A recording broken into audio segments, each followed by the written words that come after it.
केंद्र में आपके पास दो दो इतने भारी भरकम मंत्रालय, हरियाणा के आप इतने बड़े नेता, दूसरी पार्टियों की पीड़ा बहुत दिखाई दे रही है। आपकी पार्टी में अनिल विज के साथ हाल ही में आपकी फोटो छपी, देखा मैंने, हाथ पकड़ के आप घुमा रहे थे उनको कि उनकी पीड़ा थोड़ी कम कर दी जाए, क्योंकि उन्होंने कहा है कि सीनियर होने के नाते मुख्यमंत्री की दावेदारी मेरी है।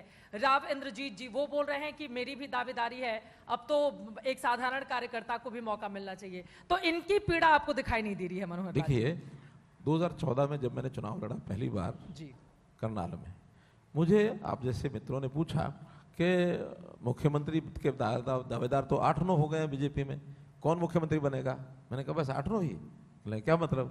मैंने कहा मेरा कहना यह है कि विधानसभा के चुनाव लड़ने वाले 90 के 90 हमारे जो प्रत्याशियों को दावा करना चाहिए कि मैं भी मुख्यमंत्री बन सकता हूं। कम से कम इतना दावा करके वोटर्स के अंदर संदेश जाए, 2% 4% वोट आगे मिलते हैं, बढ़ते हैं, तुम्हारे विधायक अधिक आएंगे, हम घर में बैठ के फैसला कर लेंगे।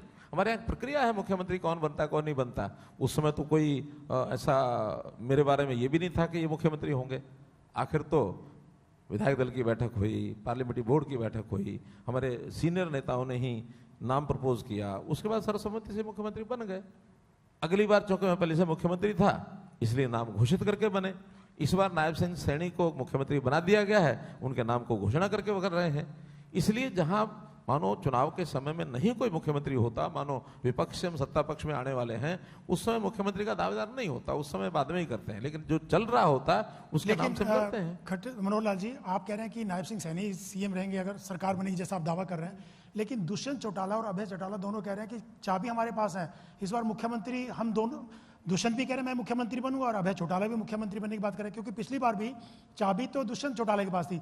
तो आप भी इस बार ऐसी संभावनाओं की तलाश कर रहे हैं कि वोट डिवाइड हो जाए, जो कांग्रेस कह रही है कि बीजेपी और कांग्रेस का आमने सामने का मुकाबला है, कि चौतरफा मुकाबला हो जाए और पिछली बार जैसे हालात बन जाए और हंग असेंबली हो और दुष्यंत या अभय से समर्थन लेकर के सरकार बनाई जाए, ऐसी उम्मीद है आपको? देखिए पहली बात तो यह है कि मुख्यमंत्री अपने आप को दावा करना, मैं इसका जवाब पहले दे चुका हूं कि मेरा तो कहना है कि जितने लोग चुनाव लड़ते हैं, जिन पार्टियों को चुनाव लड़ते हैं, सबके सब अपने आप को मुख्यमंत्री का दावा पेश करके लड़ें। कहीं कोई आपत्ति नहीं है, जनता उसका कोई ना कोई शायद समर्थन देने में कहीं किसी को तरफ आकर्षित हो जाए, क्या दिक्कत है? लड़ें, सब चाहे मैं मुख्यमंत्री बनूंगा। मुख्यमंत्री तब बनेंगे जब मेजोरिटी आएगी, मेजोरिटी आएगी। और इस बार जो स्थिति आप बता रहे हैं कि पिछले 2019 की तरह कोई कमी रहेगी, मेरा मानना है कि भारतीय जनता पार्टी को कोई कमी नहीं रहेगी। मैं उसके 3 कारण बताता हूं। कारण क्या है? पहली बात तो जब कोई मुकाबले में 2 आदमी होते हैं तो उस समय आखिरी चुनाव के समय अगर कोई आदमी ये कहे, किसी तीसरे से कहे जरा मेरी मदद कर दे, इसका मतलब क्या हुआ कि उसके मन में घबराहट आ गई है। कांग्रेस पार्टी महीना भर लगी रही कि कोई हमारे साथ गठबंधन कर ले, कोई हमारे साथ गठबंधन कर ले। ये अलग बात है कि सामने वाली पार्टियों ने मना कर दिया हम तुम्हारे गठबंधन नहीं करेंगे, कमजोरी तो दिखा दी। इसका मतलब है कि हार के रास्ते पर वो चल पड़े हैं। शोर कितना ही मचा लें कि हमारी सरकार आएगी, हम इतने जीतेंगे, इतने जीतेंगे, ये शोर मचाने से फर्क पड़ता नहीं है। एक दूसरी बात, मुख्यमंत्री की बात पहले ही हो गई कि अगर उनको इतना ही है कि भी हम सत्ता में आएंगे तो मुख्यमंत्री का नाम घोषित कर देते।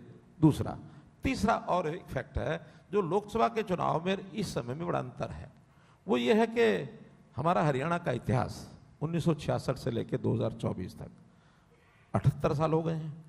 इन 78 साल में अगर 2 साल छोड़ दूं मैं 87 से 89, बाकी 76 साल आप उठा के देख लीजिए कि जिसकी सरकार केंद्र में हुई है उसी सरकार प्रदेश में आई है। आप उठा के देख लीजिए 76 साल का रिकॉर्ड। और इसका पिछले 20 साल का तो हम सब जानते ही होंगे जो बैठे। 2004 में केंद्र में कांग्रेस सरकार, हरियाणा में कांग्रेस सरकार। 2009 में केंद्र में कांग्रेस की सरकार, हरियाणा में कांग्रेस की सरकार। 2014 में केंद्र में बीजेपी की सरकार, हरियाणा में बीजेपी की सरकार। 2019 में केंद्र में बीजेपी की सरकार, हरियाणा में बीजेपी की सरकार। अब जब 2014 में केंद्र में बीजेपी सरकार है तो जनता का मानस तो बना है कि हरियाणा 2024 में जब केंद्र में भारतीय जनता पार्टी की सरकार बनी है तो हरियाणा के जनता का मानस बन चुका है कि हरियाणा में भी भारतीय जनता पार्टी की सरकार बनाएंगे। क्योंकि देश भर के उदाहरण हैं। ये जो डबल इंजन की सरकार आप कहते हैं ऐसा नहीं है, उसका कोई अर्थ नहीं है। उसका अर्थ है